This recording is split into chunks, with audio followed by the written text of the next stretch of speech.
जरा सोचो क्या होगा अगर आपका विमान बर्फीली पहाड़ों के बीच में क्रैश हो जाए और आपको वहाँ जिंदा रहने के लिए 3 महीनों तक अपने मर चुके साथियों का मांस खाना पड़े। ऐसा ही कुछ होता है हमारी आज की कहानी में। नमस्ते एवरीवन, मैं हूँ प्रीति और आप देख रहे हैं शी से। यह कहानी 13 अक्टूबर 1972 में हुई एक सच्ची घटना पर आधारित है। कहानी की शुरुआत उड़ग्यान नाम की एक फ्लाइट से होती है। इस फ्लाइट में कुल 45 लोग थे, जिसमें से 40 पैसेंजर और 5 क्रू मेंबर थे। इस फ्लाइट के उड़ने से पहले यात्री एक एक करके एयरपोर्ट पर आने लगे थे। इन 40 लोगों में एक रग्बी टीम भी थी, जिसका कैप्टन मार्शिल था और उसी ने अपनी टीम को इस वैकेशन के लिए मनाया था। वहीं पर बाकी के लोग अपनी फैमिली, गर्लफ्रेंड या दोस्तों के साथ आए हुए थे। कुछ ही देर में ये फ्लाइट रनवे से चिली के लिए टेक ऑफ करती है। इस रोमांचक सफर में वैसे तो ये लोग एक दूसरे से अनजान थे, मगर फिर भी हर किसी के चेहरे पर एक स्माइल थी। इनका विमान अगले 35 मिनट में सैन ट्रिनो लैंड होने वाला था, लेकिन उसके लिए इन्हें एंडीज की माउंटेन रेंज से गुजर कर जाना था। जैसे इनका विमान उस माउंटेन रेंज में एंटर होता है, इस विमान में टर्बुलेटर लगती है। यहाँ पर एक नोमा नाम का लड़का था, जो इन रग्बी प्लेयर में से एक का कजिन था। नोमा विमान के पंख को देखकर काफी घबरा गया था। तभी उसे वहाँ बैठा एक आदमी बातें करने लगता है और इसी बीच नोमा का एक दोस्त उस आदमी से पूछता है कि क्या यह वही जगह है जहाँ ज्यादातर स्पेन के प्लेन्स क्रैश कर जाते हैं, जिस पर वो आदमी हाँ में जवाब देता है। वो उन्हें समझाने लगता है कि यहाँ से चिली 2 मिनट के फासले पर है, लेकिन यहाँ की माउंटेन्स काफी ऊंची होने के कारण वो सीधे वहाँ पर नहीं जा सकते। इसलिए स्पेन का हर प्लेन इस माउंटेन के बीच के एक रास्ते से गुजरता है। जहाँ कम हाइट वाली माउंटेन्स है, वो उन्हें यहाँ हो रही ट्रबलसम भी समझाने लगता है। उस आदमी का कहना था कि जब विमान यहाँ से गुजरता है तो उसके इंजन से गर्म हवा निकलती है और माउंटेन की हवा ठंडी होने के कारण यहाँ एक सक्शन इफेक्ट क्रिएट होता है, जिससे यह माउंटेन विमान को अपनी तरफ खींचने लगता है। कुछ ही देर में वो झटके पर चादर लगने लगे थे, यहाँ तक कि प्लेन में चीजें टूटने लगी थी। तभी पायलट उस प्लेन को पूरी पावर लगाकर ऊपर ले जाने लगता है। वे लोग धुंध में फंसे हुए थे और इनका प्लेन ऊपर जाते हुए आखिरी चोटी के साथ टकरा कर क्रैश हो जाता है। कुछ लोग तो प्लेन के टूटते ही बाहर निकल कर मर जाते हैं। तभी विमान का अगला हिस्सा भी बर्फ के साथ टकरा जाता है और हर तरफ चिल्लाने की आवाजें आने लगती है। इनमें से कुछ लोग इस क्रैश में मर चुके थे और कुछ की तो हालत बहुत ही ज्यादा खराब हो चुकी थी। जल्द ही मार्सेल और रॉबर्ट और नोमा बाकी के लोगों के साथ मिलकर सबको बचाने लगते हैं। नोमा और 2 लड़के पायलट के पास जाते हैं, जो इस क्रैश में अभी भी जिंदा था,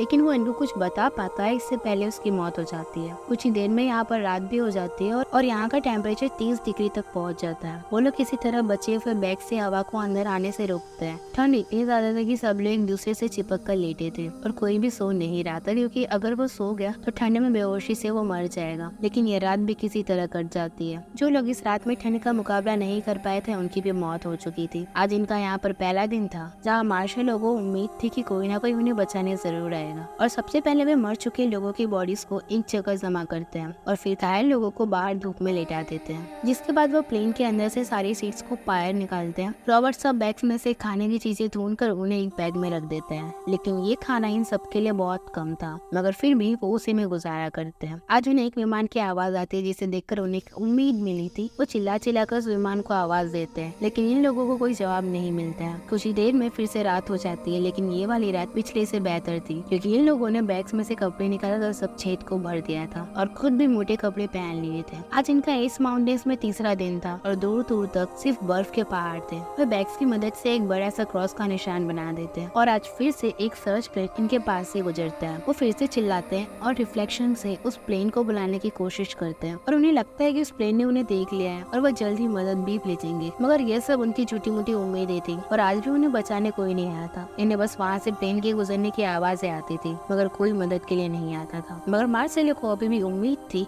कि कोई ना कोई इन्हें बचाने जरूर आएगा। इनके पास अब खाना भी खत्म होने वाला था, इसलिए वो ज्यादा परेशान थे। वही रॉबर्ट भी इन्हें 3 का रूल बताने लगता है, यानी इंसान हवा के बिना 3 मिनट जी सकता है, पानी के बिना 3 दिन और खाने के बिना 3 हफ्ते। जिस पर नोमा उसे कहता है कि वो लोग हाइट पर है और यहाँ ठंड भी है, इसलिए वो किसी आम इंसान से ज्यादा कैलोरीज बर्न कर रहे हैं और शायद बिना खाए वो 2 हफ्ते भी जितना नहीं रह सकते। इसलिए वो लोग रेडियो को ऑन करने का फैसला करते हैं, लेकिन उसके लिए उन्हें प्लेन के पिछले हिस्से को ढूंढना होगा, क्योंकि पिछले हिस्से में बैटरीज थी और बिना बैटरीज के रेडियो नहीं चल सकता। इसलिए 4 लोग मिलकर प्लेन का पिछला हिस्सा ढूंढने निकल जाते हैं, मगर घंटों की हाइकिंग करने के बाद भी वह किसी मंजिल पर नहीं पहुंचे थे। तभी उनमें से डेलिन नाम का एक आदमी पीछे मुड़कर देखता है, जहाँ वो समझ जाता है कि वो लोग ऊपर से नजर ही नहीं आता है। अब फिर से रात होने वाली थी, इसलिए वो लोग वापस चले जाते हैं, वरना रात में गिरता टेम्परेचर इनकी जान ले लेगा। अब जैसे तैसे उन्होंने यहाँ पर 6 दिन गुजार लिए थे। इनके पास खाना बिल्कुल खत्म हो चुका था और इनमें से कुछ लोग जिंदा रहने के लिए मर चुके लोगों की बॉडीज खाने को भी तैयार थे। और वो शाम में ये बात बाकी लोगों के साथ भी करते हैं। मार्शल, नोमा और कुछ आधे लोग इस काम के लिए मना कर देते हैं, क्योंकि उन्हें लगता था कि इसे मर चुके इंसान की बॉडी को खाना एक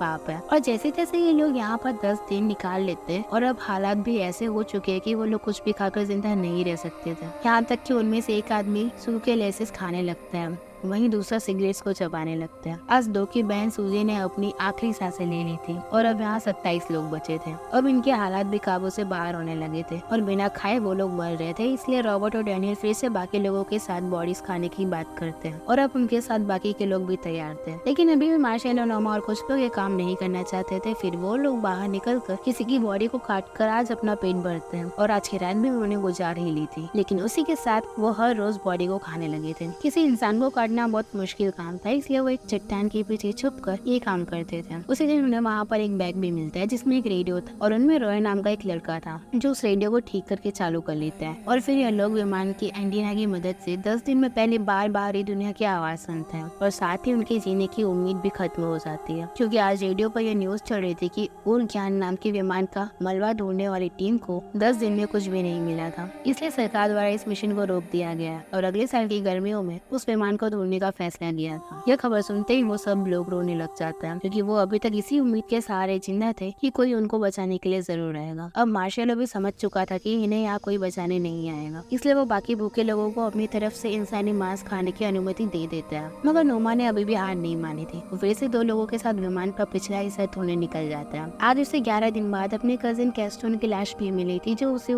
इस हवाई यात्रा पर लेकर आया था। वो लोग उन ऊंचे पहाड़ों को भी चढ़ने लगे थे, जो शायद कोई इंसान चढ़ने की सोच भी नहीं सकता था। और अब वहाँ पर रात भी हो चुकी थी। ये तीनों इस बार बर्फीले तूफान में एक दूसरे के साथ चिपक कर किसी तरह इस रात को काटने की कोशिश करते हैं और अगली सुबह तक वो तीनों जिंदा भी बच जाते हैं। लेकिन अब उन्होंने भी हार मान ली थी, इसलिए वो वापस बाकी लोगों के पास जाते हैं। वापस आने पर नोमा की ठंड की वजह से हालत खराब हो चुकी थी। यहाँ रॉबर्ट और नाडो उसे आगे की तरफ के रास्ते के बारे में पूछते हैं, लेकिन नोमा का कहना था कि उसके आगे सिर्फ बर्फ ही बर्फ थी और इसके अलावा उसने वहाँ कुछ भी नहीं देखा। लेकिन वो मानता था कि इन पहाड़ों के पीछे चिली है, जहाँ पहुँचकर उन्हें मदद मिल सकती है। अब नोमा से भूख भी बर्दाश्त नहीं हो रही थी और वह यह भी समझ चुका था कि यहाँ से निकल पाना नामुमकिन है, इसलिए वो भी रॉबर्ट के कहने पर इंसानी मांस खाने लगे। जैसे जैसे ये लोग वहाँ पर 17 दिन के लिए सरवाइव कर जाते हैं। इन लोगों ने यहाँ पर खुशी के 2 पल जीने भी सीख लिए थे और एक दूसरे का मन बहलाने के लिए वो कभी गुनगुना भी लिया करते थे। लेकिन खुशी ज्यादा देर तक इनका मुकद्दर नहीं थी, क्योंकि तभी वहाँ पर एक लैंडस्लाइडिंग हो जाती है और इनका बचा खुचा विमान उस बर्फ की लपेट में आ जाता है। कुछ ही देर में वहाँ का माहौल फिर से एक नाइटमेयर में बदल जाता है और हर कोई इस बर्फ से निकलने के लिए चीख रहा था। वो लोग फिर भी एक दूसरे की मदद करते और बर्फ से खुद को निकालने लगते हैं। यह क्लिफ्टन नाम का एक आदमी था जिसकी पत्नी इस बर्फ में दबकर मर चुकी थी। अभी ये मुसीबत से बाहर नहीं निकले थे कि फिर से बर्फ का तूफान आ जाता है और अब की बार इनका विमान पूरी तरह बर्फ में दब चुका था। वो सब एक दूसरे का नाम पुकार कर चेक करने लगते कि इनमें से कौन जिंदा है और कौन मर चुका है। लेकिन इस हादसे में उन्होंने अपने 4 दोस्त खो दिए थे, जिनमें से उनका कैप्टन मार्शेलो भी था। आज इन लोगों को यहाँ पर 18 दिन हो चुके थे और पिछले 1 दिन से वो इस बर्फ की कब्र में जिंदा सांस ले रहे थे। इनमें से सभी लोग उम्मीद हार चुके थे, क्योंकि वो शायद 10 फीट बर्फ के अंदर थे, जहाँ से ना तो कोई उन्हें सुन सकता था और ना ही वो किसी को मदद के लिए बुला सकते थे। साथ ही भूख भी उनके सर पर मौत बनकर मंडरा रही थी। पहले वो लोग छुपकर इंसानों को काट लिया करते थे, लेकिन आज रॉबर्ट सबके सामने डिको की बॉडी को काटने लगता है। पहले उन्होंने उन लोगों को खाया था जिन्हें वो जानते ही नहीं थे, लेकिन अब की बार वो अपने दोस्तों को खाने पर मजबूर थे, जो इस मुश्किल वक्त में कल तक उनके साथ थे। नोमा भी इस हालात से लड़कर बाहर निकलना चाहता था, इसलिए वो कब्र की खाज को तोड़ने लगता है, जिससे उसका पाँव भी घायल हो जाता है और साथ ही उसकी वहाँ से बाहर निकलने की उम्मीद भी। वो लोग वहाँ अगले 3 दिन तक बैठे रहते हैं और आज इन्हें यहाँ पर पूरे 20 दिन हो जाते हैं। मगर इन 3 दिनों में नोमा ने वहाँ से बाहर निकलने का रास्ता बना लिया था, जिस पर ये सब लोग एक एक करके 3 दिन बाद सूरज को देखते हैं और वो लोग इस मुश्किल वक्त में भी एक दूसरे को जिंदा देखकर खुश थे। वो सारा दिन इस बर्फ में दबे विमान को बाहर निकालने में लगा देते हैं, लेकिन नोमा अभी भी ठीक नहीं, क्योंकि उसके पाँव का घाव अब खराब हो चुका था। नाडो का कहना था कि उन्हें आज यहाँ से निकलना चाहिए, क्योंकि उसे अभी भी लगता था कि इन पहाड़ों के पीछे चिली है जहाँ जाने पर वो बच सकता है। लेकिन रॉबर्ट ऐसा नहीं चाहता था। उसका मानना था कि वो 2 हफ्ते ऐसे ही गुजार ले,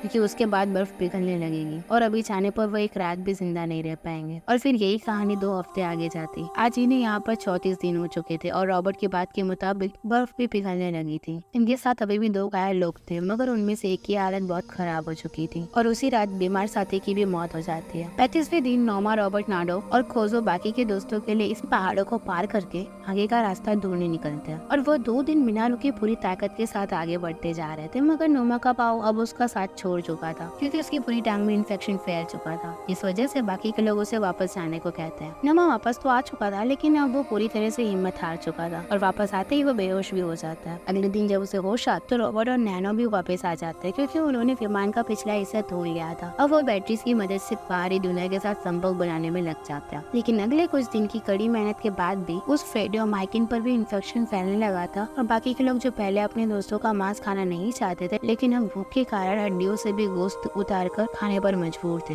क्योंकि इनकी लाख कोशिश के बाद भी रेडियो की पूरी वायरिंग जल चुकी थी और अब उनकी ये उम्मीद भी खत्म हो चुकी थी। इन्हें वहाँ पर एक खास वाटरप्रूफ फैब्रिक भी मिलता है जो इन्हें ठंड से बचा सकता था और साथ ही उन्हें वहाँ पर 58 दिन बीत चुके थे, मगर वो लोग उस मुश्किल कड़ी में भी फोटोज बना रहे थे। लेकिन आज 60 दिन के बाद नोमा भी इन्हें छोड़कर इस दुनिया से जा चुका था। नोमा की उम्र सिर्फ 25 साल थी और यहाँ तक की कहानी में हमें वही सुना रहा था। उसकी मौत के बाद नाडो और रॉबर्ट ठान लेते हैं कि अब वो कोई ना कोई रास्ता जरूर निकालेंगे और इसलिए वो लोग फिर से रास्ता ढूंढने निकल जाते हैं, जहाँ उनके साथ पांचों नाम का एक आदमी भी था। वो लोग बिना रुके कई दिन सफर करते हैं, जिसमें उन्होंने बर्फीले तूफान और इन ठंडी रातों को झेल लिया था और एक बर्फ की दीवार पार करके वो इस माउंटेन रेंज की सबसे ऊंची चोटी पर पहुंच जाते हैं। लेकिन यहाँ पर भी उन्हें उनकी मंजिल नहीं मिलती है, क्योंकि यह माउंटेन रेंज अभी भी बहुत बड़ा था और उनके पास सिर्फ 5 दिन का खाना था। डो यहाँ भी रुकने के लिए तैयार नहीं था, इसलिए वो रॉबर्ट को अपने साथ 10 और दिन पैदल चलने को कहता है। वो दोनों पांचों को वापस भेज देते हैं और 10 दिन का खाना लेकर वहाँ से निकल जाते हैं। पांचों वापस आकर सबको रॉबर्ट नाडो का प्लान बताता है और वो उन्हें ये बताता है कि वो दोनों किसी भी कीमत पर रुकने वाले नहीं है। यहाँ रॉबर्ट और नाडो पहाड़, खाड़ी और पथरीले रास्ते पार करके नीचे आ चुके थे, जहाँ बर्फ तो खत्म हो चुकी थी, लेकिन वो लोग बहुत थक चुके थे, इसलिए वो दोनों आज रात आराम करते हैं। लेकिन इनके पास नोमा का मीट था जो गर्मी से खराब हो चुका था और उसे खाने से रॉबर्ट की रात में तबीयत भी बिगड़ जाती है। और अगले दिन वो दोनों नदी के पास आकर रुकते हैं, जहाँ 71 दिन के बाद वो ताज़ा पानी पीते हैं और उन्हें आज यहाँ पर एक इंसान भी नजर आता है। यानी वो लोग मंजिल तक पहुँच चुके थे और अब इनके जिंदा होने की खबर स्पेन में भी पहुँच जाती है और पूरी दुनिया जान जाती है कि 2.5 महीने पहले क्रैश होने वाले प्लेन में अभी भी 15 लोग हैं जो किसी तरह जिंदा बच चुके हैं और फौरन से स्पेन की सरकार एक्शन लेती है। यहाँ नाडा और रॉबर्ट पेट भरकर खाना खाते हैं, क्योंकि पिछले 2.5 महीनों में वो कच्चा इंसानी मांस खा रहे थे। तभी वहाँ पे बहुत सारी मीडिया इनका इंटरव्यू लेने के लिए भी पहुँच जाती है। यहाँ बाकी के लोगों को भी रेडियो से ये पता चल जाता है कि उनके दोस्त मदद लेकर आ रहे हैं, जिसके बाद नाडो हेलीकॉप्टर लेकर अपने साथियों को बचाने निकलता है और बाकी के लोग तैयार होकर उसका इंतजार करने लगते हैं, क्योंकि अब वो घर जाने वाले थे। और वो अपने मर चुके साथियों के कंकाल को भी देखते हैं, जिन्हें मजबूरी में उन्होंने खा लिया था, क्योंकि यही वो कड़वी यादें थी जो उनके साथ जाने वाली थी। कुछ ही देर में वहाँ पर नाडो हेलीकॉप्टर्स लेकर पहुंच जाते हैं और वे सब लोग वहाँ से निकल जाते हैं। इन्हें देखने के लिए लोग पागल हो रखे थे, क्योंकि 71 दिन बर्फीले पहाड़ों में बिना खाना और पानी के जिंदा रहना सबके लिए करिश्मा था। लेकिन असली बात तो वही लोग जानते थे जिन्होंने इस मुश्किल वक्त को गुजारा था। इन सबको मिलने उनके अपने आए थे, लेकिन जो इन 2.5 महीनों में इन सबके अपने बन चुके थे, उन्हें वो बर्फ में दफन करके आए थे। दुनिया के लिए शायद ये एक अजूबा था या एक कहानी थी जिसे वो मजे से एक दूसरे को बताया करते थे, लेकिन बचे हुए सर्वाइवर्स के लिए कभी ना भूलने वाला वो समय था जो शायद मरते दम तक उन्हें तंग करने वाला था। और यहाँ पर हमारी मूवी भी खत्म हो जाती है। दोस्तों, आपको ये मूवी कैसी लगी मुझे कमेंट्स में जरूर बताना, और अगर मेरी एक्सप्लेनेशन अच्छी लगी हो तो इस वीडियो को लाइक और चैनल को सब्सक्राइब करना ना भूले। Thanks for watching this video.